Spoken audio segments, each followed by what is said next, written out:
Hi friends, എൻ്റെ പേര് നിഷ. അതായത് നമ്മുടെ ചാനലിൻ്റെ നെയിം വിഷ്വൽ തിങ്കർ എന്നായിരുന്നു. അത് മാറ്റി മലയാളം ഡ്രാമ വേൾഡ് എന്നാക്കിയിട്ടുണ്ട്. ഇനി നമ്മുടെ ചാനലിൽ മലയാളത്തിൽ ഡ്രാമ മൂവീസ് എക്സ്പ്ലനേഷൻ മാത്രമാണ് ചെയ്യാൻ തീരുമാനിച്ചിരിക്കുന്നത്. കുറച്ച് നാളായിട്ട് ഒന്നും ചെയ്തിരുന്നില്ല, കുറച്ച് മടിയായതുകൊണ്ടാണ്. അന്നേരം ഈയിടെയാണ് ഒരു കുട്ടി ചോദിച്ചത്, ഫസീല എന്ന് പറഞ്ഞൊരു കുട്ടി ചോദിച്ചിട്ടുണ്ട്, ചേച്ചി ഇതിൻ്റെ ബാലൻസ് വീഡിയോ ചെയ്യാമോ എന്ന് ചോദിച്ചിട്ടുണ്ടായിരുന്നു. അതുകൊണ്ടാണ് ഞാൻ ഇത് ആരെങ്കിലുമൊക്കെ കാണുന്നുണ്ടല്ലോ എന്ന് വിചാരിച്ചിട്ടാണ് വീണ്ടും ഇത് സ്റ്റാർട്ട് ചെയ്യാൻ പോകുന്നത്.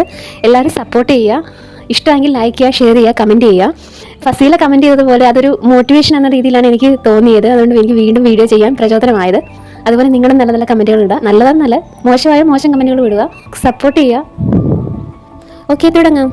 ഇതുവരെ നമ്മൾ 10 എപ്പിസോഡുകൾ മാത്രമാണ് നമ്മൾ ചെയ്തിരുന്നത്, കംപ്ലീറ്റ് ചെയ്തത്. ഇന്ന് 11ാമത്തെ എപ്പിസോഡാണ് എക്സ്പ്ലെയിൻ ചെയ്യാൻ പോകുന്നത്. നമ്മളുടെ ഡ്രാമ ചൈനീസ് ഡ്രാമയാണ്. അതായത് മാംഗോ TV എന്ന് പറയുന്ന ചൈനീസ് ടെലിവിഷനിൽ നിന്ന് നമ്മൾ എടുത്തിട്ടുള്ളതാണ് ഡ്രാമ ദ സ്ലീപ്ലെസ് പ്രിൻസസ്. അതാണ് നമ്മൾ അതിൻ്റെ 11ാമത്തെ എപ്പിസോഡാണ് ഇന്ന് എക്സ്പ്ലെയിൻ ചെയ്യാൻ പോകുന്നത്. സ്റ്റാർട്ട് ചെയ്യാം.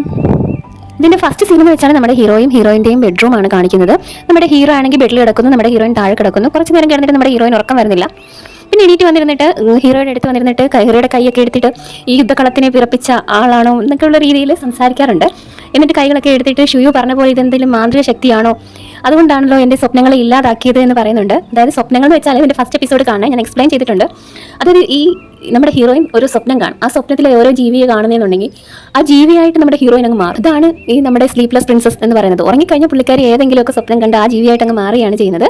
ഇതൊന്നും അറിയാതാണ് നമ്മുടെ ഹീറോയെ കല്യാണം കഴിക്കുന്നതൊക്കെ. അങ്ങനെയാണ്. ഹീറോ ഇതുവരെ ആ സീക്രട്ട് ഒന്നും അറിഞ്ഞിട്ടില്ല. അന്നേരം ഈ കൈകൾ പിടിച്ചിട്ട് ഈ കൈകളിൽ എന്തോ മാന്ത്രിക ശക്തിയുണ്ടോ, അതോ ഇനി എന്തെങ്കിലും അമാനുഷിക ശക്തിയാണോ എന്നൊക്കെ പറഞ്ഞിട്ട് കൈകളിൽ തലോടുമ്പോഴത്തേനും നമ്മുടെ ഹീറോ ഉണരുകയും നിനക്ക് ഉറക്കമൊന്നും ഇല്ലെന്ന് ചോദിക്കുന്നു. അപ്പോൾ നമ്മുടെ ഹീറോയിൻ പറയുകയാണ്, ഞാൻ ഉറങ്ങിയില്ല, എനിക്ക് ഉറക്കം വരുന്നില്ല, ജസ്റ്റ് കൈ ഒന്ന് പിടിച്ചാൽ ഞാൻ ഉറങ്ങും, ഇവിടെ എൻ്റെ സ്വപ്നങ്ങൾ കാരണം എനിക്ക് ഉറങ്ങാൻ കഴിയുന്നില്ല എന്ന് പറയുന്നു. അത് നിന്റെ സ്വപ്നങ്ങൾ എന്താ പ്രത്യേകത എന്ന് പറയുന്നുണ്ട്. എല്ലാവരും പോലെയല്ല എൻ്റെ സ്വപ്നങ്ങൾ, ഞാൻ പേടിച്ചിട്ടാണെന്ന് പറയുമ്പോൾ നമ്മുടെ ഹീറോ അവളെ വഴക്ക് പറയും. അവൾ പിന്നെ കിടക്കുകയാണ്, വിഷമിച്ച് താഴെ കിടക്കുകയാണ് ചെയ്യുന്നത്. കുറച്ച് കഴിയുമ്പോൾ നമ്മുടെ ഹീറോയുടെ മനസ്സറിഞ്ഞിട്ട് പേടിച്ചിട്ടാണല്ലോ പറഞ്ഞതെന്ന് കരുതി കൈ ഇങ്ങനെ നീട്ടി കൊടുക്കുകയാണ് ചെയ്യുന്നത്. അത് കണ്ട് നമ്മുടെ ഹീറോയിൻ ആണെങ്കിൽ കുട്ടിയെ പോലെ സന്തോഷത്തോടെ ചാടി കൈ പിടിച്ചിട്ട് കിടന്നുറങ്ങുകയാണ് ചെയ്യുന്നത്. ഇന്നത്തെ സീൻ വെച്ചാൽ നേരം വെളുക്കുന്നു, ഹീറോയിനോട് ഒരുമിച്ച് കിടക്കുന്ന സീനാണ് കാണുന്നത്. അതായത് ഹീറോ വഴക്ക് പറയാണ് ഹീറോയിന്, നിന്നോട് ആര് പറഞ്ഞു ഇവിടെ വന്ന് കിടക്കാനെന്ന് പറഞ്ഞ് പുള്ളിക്കാരൻ കണ്ണും കൊണ്ട് തുറക്കുമ്പോൾ നമ്മുടെ ഹീറോയിൻ എല്ലാ സ്ഥലം മാറി വന്ന് കിടന്നത്. ഹീറോയാണ് ചമ്മിയിട്ട് പുള്ളിക്കാരൻ അവിടെ നേടിയിട്ട് രക്ഷപ്പെടാനുള്ളൊരു ശ്രമമാണ്. ആ രക്ഷപ്പെട്ട് അവിടെ നിന്ന് പോയി വാതിൻ്റെ അവിടെ വരെ ചെന്ന് കഴിയുമ്പോഴാണ് ഓർക്കുന്നത്, ചെരുപ്പെട്ടില്ല, ബൂട്ട്സ് അവിടെ ഇരിക്കുകയാണെന്ന് കരുതി തിരിച്ച് വന്ന് ബൂട്ട്സ് എടുത്തോണ്ട് ഓട്ടം. ഇതാണ് ഫസ്റ്റ് സീനിൽ. പിന്നീട് നമ്മുടെ ഹീറോയിൻ്റെ കൂട്ടുകാരി ഹീറോയിൻ്റെ അടുത്തേക്ക് വരുന്നു, ഹീറോയിനെ വിളിച്ചു നിർത്തുന്നു. പെട്ടെന്ന് ചാടി എണീറ്റ് രൂപമാറ്റം ഒന്നും വന്നു എന്ന് ചോദിക്കുന്നു. ഇല്ല എന്ന ആശ്വാസത്തിലിരിക്കുമ്പോൾ നമ്മുടെ ഹീറോയിനോട് പറയാതെയാണ് പോയി എന്നുള്ള പരിഭവത്തിലാണ് നമ്മുടെ ഹീറോയിൻ ഇരിക്കുന്നത്. പിന്നെയുള്ള സീൻ എന്ന് വെച്ചാൽ നമ്മുടെ ഹീറോയോടൊപ്പം ഹീറോയുടെ കൂട്ടുകാരനും കൂടി ഒരു ഷോപ്പിലേക്ക് എത്തുന്നു. അതായത് അദ്ദേഹത്തിന്റെ ചേട്ടൻ മരിച്ചതിനെ പറ്റി അന്വേഷിക്കാനാണ് അദ്ദേഹം നടക്കുന്നത്. അതായത് അദ്ദേഹത്തിന്റെ ചേട്ടൻ മരിക്കുന്നതിന് മുന്നേ അവിടെ നിന്ന് ഒരു ക്രീം മേടിച്ചിട്ടുണ്ട്. ഏതൊരു പെൺകുട്ടിക്കാണ് ആ ക്രീം മേടിച്ചത്, അതിനകത്ത് നോട്ട്സ് എഴുതിയിട്ടുണ്ട്. അതായത് ആരാണ് പെൺകുട്ടി, എന്താണ് ആ നോട്ട്സിലെന്ന് അറിയാനാണ് നമ്മുടെ ഹീറോ ഇവിടെ എത്തുന്നത്. അതിൽ കടക്കാരൻ പറയുകയാണ്, എനിക്ക് ഇതിനെപ്പറ്റി ഒന്നും അറിയത്തില്ല, എൻ്റെ ഓണർക്ക് അറിയാൻ പറ്റും എന്ന് പറയുന്നു. അതിന്റെ ഓണറുള്ള സ്ഥലം പറഞ്ഞു കൊടുക്കുന്നു. അവിടെ നമ്മുടെ ഹീറോയുടെ കൂട്ടുകാരും കൂടെ പുറത്തേക്ക് ഇറങ്ങുമ്പോൾ ഒരു പടയാളി വന്ന് പറയുകയാണ്, നമ്മുടെ പരിശീലന സ്ഥലത്ത് പ്രശ്നമുണ്ട്, പെട്ടെന്ന് വരൂ, അവിടേക്ക് രാജകുമാരൻ വന്നിട്ടുണ്ട് എന്ന് പറയുന്നു. ഇത് കേട്ട് നമ്മുടെ ഹീറോയുടെ കൂട്ടുകാരും കൂടി പരിശീലനം നടക്കുന്ന സ്ഥലത്തേക്ക് പോവുകയാണ്. അങ്ങോട്ട് പോകുന്ന വഴിക്ക് നമ്മുടെ ഹീറോ ആണെങ്കിൽ ഹീറോയിനെ കണ്ടുമുട്ടുന്നു. നമ്മുടെ ഹീറോയെ തിരക്കി നമ്മുടെ ഹീറോയിൻ വരികയായിരുന്നു. അവിടെ വെച്ച് അവർ രണ്ടുപേരും കണ്ടുമുട്ടുന്നു. എന്നിട്ട് അവർ ഒരുമിച്ച് ആ പരിശീലന സ്ഥലത്തേക്ക് പോകുന്നു. അവിടെ ചെല്ലുമ്പോൾ കാണുന്നതെന്ന് വെച്ചാൽ നമ്മുടെ ഈ രാജകുമാരൻ, അതായത് നമ്മുടെ ഹീറോയിന്റെ ആങ്ങളെയാണ് രാജകുമാരൻ. അതായത് നമ്മുടെ ഹീറോയുടെ സ്ഥാനത്തേക്ക് രാജാവ് നിയമിക്കപ്പെട്ട ആളാണ് ഈ രാജകുമാരൻ. അതിലും ഇതിനെ എതിർത്തുകൊണ്ട് നമ്മുടെ ഹീറോയുടെ കൂട്ടുകാർ പറയുകയാണ്, നീ രാജകുമാരനായതുകൊണ്ട് വന്നതാണ്, അല്ലാതെ കഴിവുകളൊന്നും ഉണ്ടായിട്ടല്ല എന്ന് പറയുന്നു. ഇത് കേട്ട് രാജകുമാരൻ പറയുകയാണ് നമ്മുടെ ഹീറോയോട്, ശരി നമ്മൾ മത്സരിക്കാം, ഇതിനകത്ത് ആരാണോ ജയിക്കുന്നത്, അതായത് നീ എന്നെ തോപ്പിക്കുകയാണെങ്കിൽ ഞാൻ ഈ പദവി നിനക്ക് തിരിച്ചു തരാമെന്ന് പറയുന്നു. ഇത് കേട്ട് നമ്മുടെ ഹീറോയിൻ ഓടി വരികയാണ്. ഓടി വന്നിട്ട് അവനെ തടയാൻ ശ്രമിക്കുന്നുണ്ട്. പക്ഷേ ഇതൊന്നും ഇദ്ദേഹം കേൾക്കുന്നതേ ഇല്ല. എന്നിട്ട് നമ്മുടെ ഈ സഹോദരൻ പറയുകയാണ് ഹീറോയിനോട്, ഞാൻ ഇതിനകത്ത് ജയിച്ചാലും നീ എന്ത് ചെയ്യണമെന്നറിയോ, നീ എൻ്റെ പേര് വിളിക്കണം എന്ന് പറയുന്നു. ഇത് കേട്ട് നമ്മുടെ ഹീറോ അങ്ങോട്ട് കടന്നു വരികയാണ്. അതിന് ചോദിക്കുന്നുണ്ട്, നിങ്ങൾ ഇവിടെയാണോ നിങ്ങളുടെ കുട്ടികളി? അത് കേട്ട് നമ്മുടെ രാജകുമാരൻ വെളിയിലേക്ക് പോവുകയാണ് ചെയ്യുന്നത്.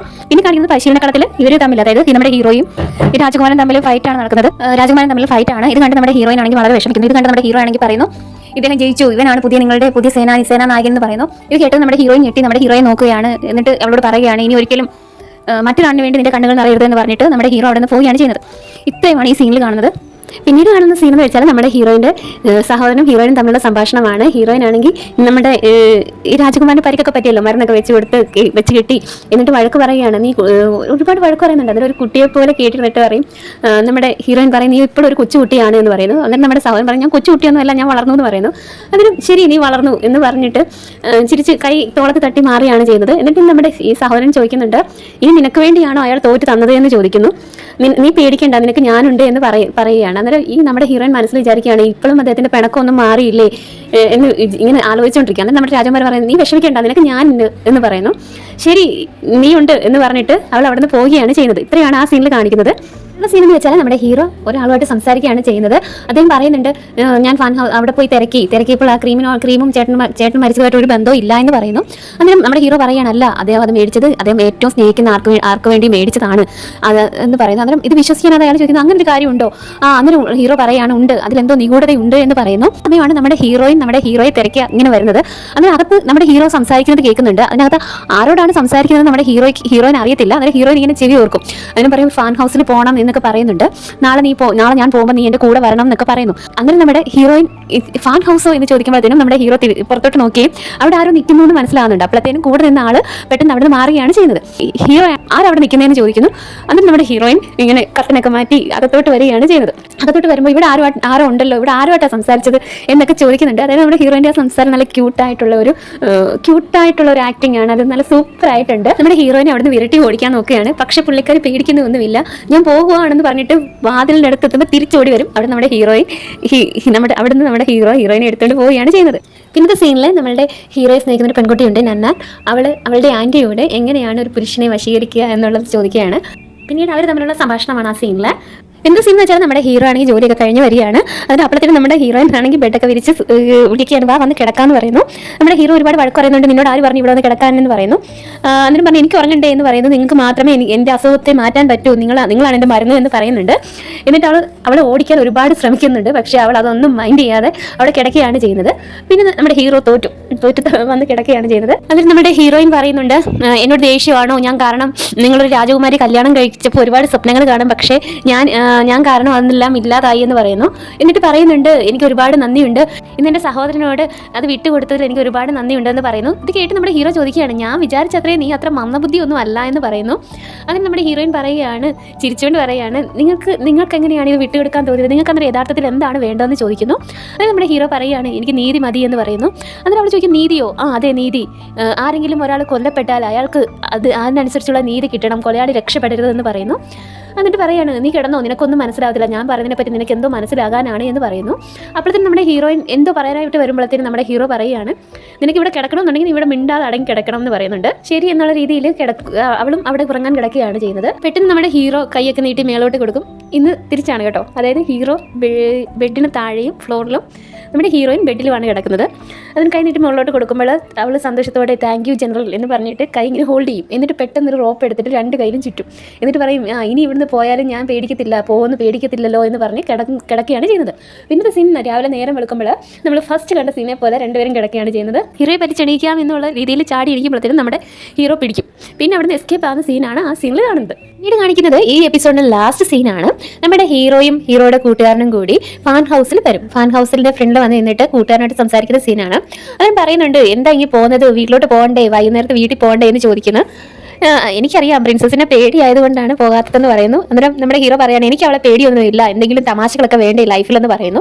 എന്നിട്ട് പറയുകയാണ് നീ എന്നെ ഇവിടെ ജനറലൊന്നും വിളിക്കരുത് എന്ന് പറയുന്നു. അന്നേരം നമ്മുടെ കൂട്ടുകാരൻ പറയാണ് ശരി ഇനി ഞാൻ ജനറലൊന്നും വിളിക്കത്തില്ല, ശരി ഞാൻ അങ്ങനെയൊന്നും വിളിക്കത്തില്ല എന്ന് പറഞ്ഞിട്ട് അകത്തോട്ട് പോവുകയാണ് ചെയ്യുന്നത്. അകത്തോട്ട് കയറി വരുമ്പോൾ ഒരു പെണ്ണുണ്ട്, അത് അവർ സ്വീകരിച്ചിട്ട് അകത്തോട്ട് വേറൊരാളുടെ കൂടെ കൂട്ടി വിടുന്നു, അകത്ത് കൊണ്ടിരുത്തുന്നു. അന്നേരം ഈ കൂട്ടുകാരൻ പറയുകയാണ് എൻ്റെ കൂട്ടുകാരൻ വളരെ ഹൈ ലെവലിലുള്ളതാണ്, നിങ്ങളുടെ ഓണറേക്ക് ഒന്ന് പരിചയപ്പെടുത്തിയാൽ നിങ്ങളുടെ ബിസിനസ്സിനൊക്കെ എന്തെങ്കിലും സഹായകമാകുമെന്ന് പറയുന്നു. അയാൾ മറുപടി ആയിട്ട് ഇതിന്റെ ഓണർ ആണല്ലോ നിങ്ങൾ വന്നപ്പം അവിടെ ഫ്രണ്ടിൽ നിങ്ങളെ സ്വീകരിച്ചതെന്ന് പറയുന്നു. അതിങ്ങനെ ഓർക്കുമ്പോൾ ഒരു സ്ത്രീയാണ് കാണിക്കുന്നത്. അന്നേരം ഇദ്ദേഹം പറയും, ആ കൂട്ടുകാരൻ പറയും അവരാണോ ഇതിന്റെ ഓണർ എന്ന് പറയുന്നു. അന്നേരം നമ്മുടെ ഹീറോ പറയുകയാണ് അവരല്ല ഓണർ, അവരെ മുൻനിർത്തി ഇതിനകത്ത് ആരോ കളിക്കുന്നുണ്ട് എന്ന് പറയുന്നു, ഇതിന് എന്തൊക്കെയോ രഹസ്യങ്ങളുണ്ട് എന്ന് പറയുന്നുണ്ട്. ആണെങ്കിൽ ഇതേ സമയം നമ്മുടെ ഹീറോയിന്റെ സഹോദരനുമുണ്ട്. സഹോദരൻ നോക്കുമ്പോഴുണ്ട് നമ്മുടെ ഹീറോയും അവന്റെ കൂട്ടുകാരനും. നമ്മുടെ ഹീറോ മുകളിലോട്ട് നോക്കുമ്പോൾ സഹോദരനെയാണ് കാണുന്നത്. ഇനി സഹോദരനെ കാണുമോ, ഇനി ഈ സഹോദരനാണോ ഇവിടുത്തെ നമ്മുടെ ഹീറോ അന്വേഷിച്ച് വന്ന ഓണർ എന്നൊക്കെയുള്ള സസ്പെൻസിലാണ് ഈ എപ്പിസോഡ് ഇവിടെ വൈൻഡപ്പ് ചെയ്യുന്നത്. ഈ വീഡിയോ നിങ്ങൾക്ക് ഇഷ്ടമായെന്ന് വിചാരിക്കുന്നു. ആൻഡ് താങ്ക്സ് ഫസീല, കുട്ടിയുടെ ഒരു മോട്ടിവേഷനാണ് ഈ വീഡിയോ. എല്ലാവർക്കും ഇഷ്ടമായെങ്കിൽ ലൈക്ക് ചെയ്യുക, ഷെയർ ചെയ്യുക, സബ്സ്ക്രൈബ്